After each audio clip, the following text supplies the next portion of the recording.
En 2015, au Comic-Con de Paris, Douglas Attal dévoile son projet ultra ambitieux, une adaptation du roman de Gérard Bronner nommé « Comment je suis devenu super-héros ». Et oui, vous avez compris, il souhaite faire le premier film de super-héros français. Mes attentes autour du projet sont ainsi plutôt fortes et sont décuplées quand j'apprends que le budget du film est de 15 millions d'euros, ce qui est énorme pour le cinéma français, mais faible comparé aux productions Marvel tournant autour des 250 millions de dollars. Mais le casting est tout aussi intéressant puisqu'on apprend que Pio Marmaille, Vima Lapointe, Benoît Poelvoorde, Leila Bekti et Swan Arlo sont présents et ils sont tous très compétents. De plus, ayant pu assister à la conférence de presse le matin même avant la projection, j'ai vite compris que toute l'équipe prenait ça très au sérieux et était vraiment passionnée et investie dans ce projet. Et pour finir, le studio Warner Bros distribue le film à l'international, donc ils ont confiance en ce projet.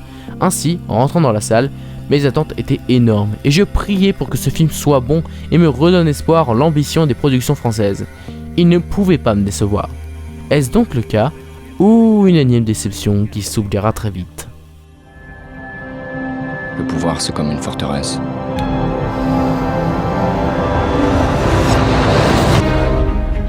Ça se prend. C'est trop bien! Non, désolé, je me suis un peu enflammé, mais sérieux. Ça fait longtemps qu'on n'a pas vu un film français aussi ambitieux, ça fait plaisir. Non pas que les films français sont mauvais de base, attention, on l'a déjà précisé, les films français ne sont pas de base mauvais. C'est juste que ce qui est le plus populaire en France, c'est souvent ce qui est pas forcément le moins bon, mais c'est pas de la qualité non plus exceptionnelle. Et là, je pense sincèrement que c'est l'un des premiers films français avec un assez gros budget, parce que 15 millions c'est quand même pas mal, qui a vraiment de l'ambition, en tout cas depuis quelques années. Donc oui, c'est vraiment très bien, c'est pas forcément parfait, on va y revenir, mais pour une première tentative, c'est vraiment bien, il faut soutenir ça. Donc déjà, si vous avez peur que le côté hollywoodien se fasse trop ressentir, ne vous inquiétez pas là-dessus, le contexte français est vraiment bien présent et appuyé aussi bien dans les paysages que dans la narration. On va avoir notamment Paris, le film se passe à Paris, il y a plusieurs scènes de JT type BFM TV ou CNews qui permettent d'ajouter un réalisme au film qui est très intéressant. La musique est vraiment bonne, c'est pas forcément mémorable sauf un thème, mais elle accompagne vraiment bien le film et franchement elle est plutôt épique. Mais il y a un thème que j'aime beaucoup dans ce film, c'est le thème qui tourne autour de la fameuse substance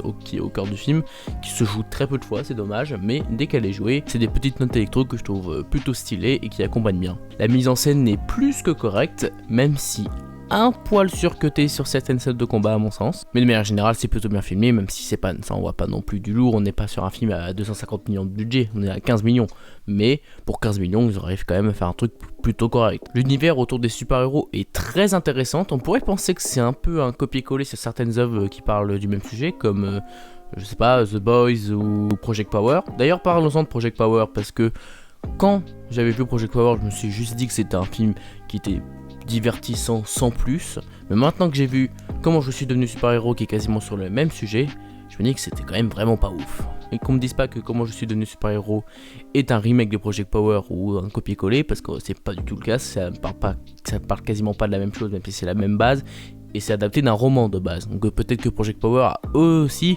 copié le roman, si vous voyez ce que je veux dire.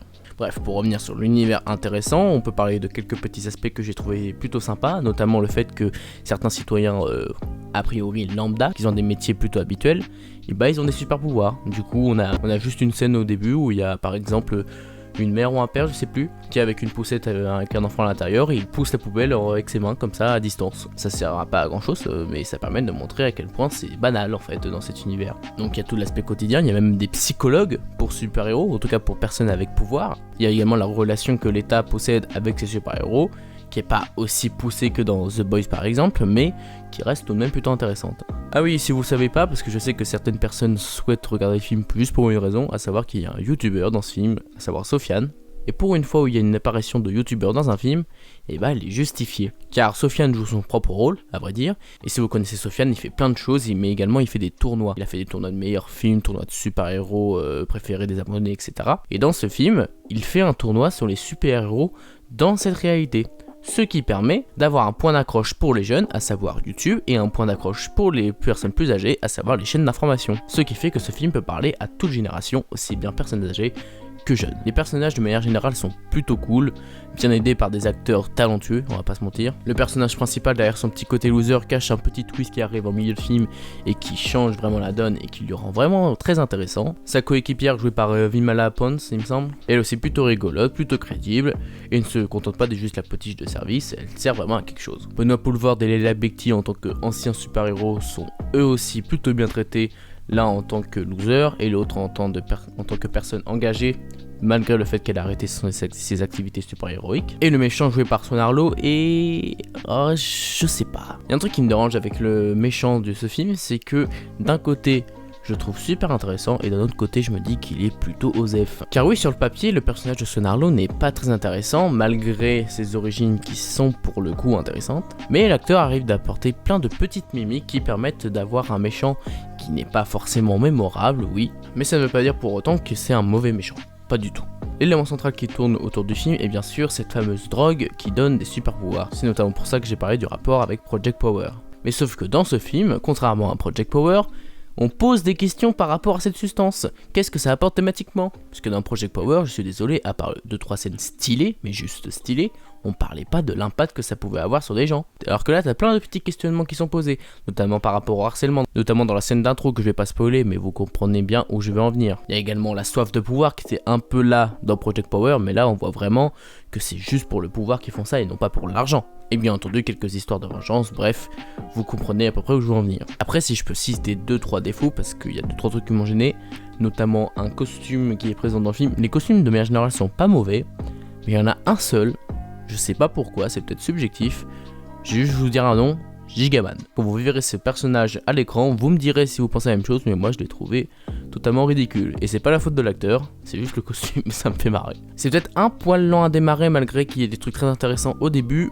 On peut avoir l'impression qu'on sait pas trop où est-ce que ça veut nous mener. Même si je pense avoir plutôt apprécié dès le début, mais c'est peut-être un poil lent. Voilà, sinon au niveau des défauts, je crois pas que je peux dire grand chose de plus. Les effets spéciaux sont corrects, l'action est de manière générale plutôt bien filmée, les acteurs sont investis, l'histoire est bonne. Non, franchement, c'est une réussite. En plus, le film tease peut-être une suite qui pourrait arriver, mais sauf que pour ça, il faudrait que le film marche, et c'est là que je vais en venir. Donc pour conclure, Comment je suis devenu super-héros est une tuerie. C'est pas forcément parfait, il y a des défauts. Évidemment qu'il y a des défauts avec 15 millions de budget pour un film de super-héros. Tu peux pas viser la perfection, mais sérieusement, pour une première tentative, c'est vraiment bon. Et je veux que vous y alliez au cinéma pour le voir. Ne regardez pas en streaming, il faut aller soutenir ce genre de cinéma. Vous êtes les premiers à dire qu'il y a trop de comédies populaires qui sont mauvaises ou je ne sais quoi en France. Mais si vous regardez en streaming ce genre de film, bah évidemment que vous soutenez ça. Il faut aller voir ce genre de film au cinéma. Ça permet de les soutenir économiquement et en plus, encore une fois, c'est la meilleure façon d'aller voir un film. Donc voilà, ça m'a fait plaisir de voir ce film, ça m'a fait plaisir d'aller dans ce festival et ça m'a fait plaisir de vous parler de ce film. Et j'espère que vous aurez le même plaisir en le regardant et j'espère que vous allez le voir. Merci à vous d'avoir regardé cette vidéo, j'espère qu'elle vous aura plu. Si c'est le cas, n'hésitez pas à vous abonner, mettre un like, bref, tout le tâton habituel. Et je vous dis à bientôt. Salut!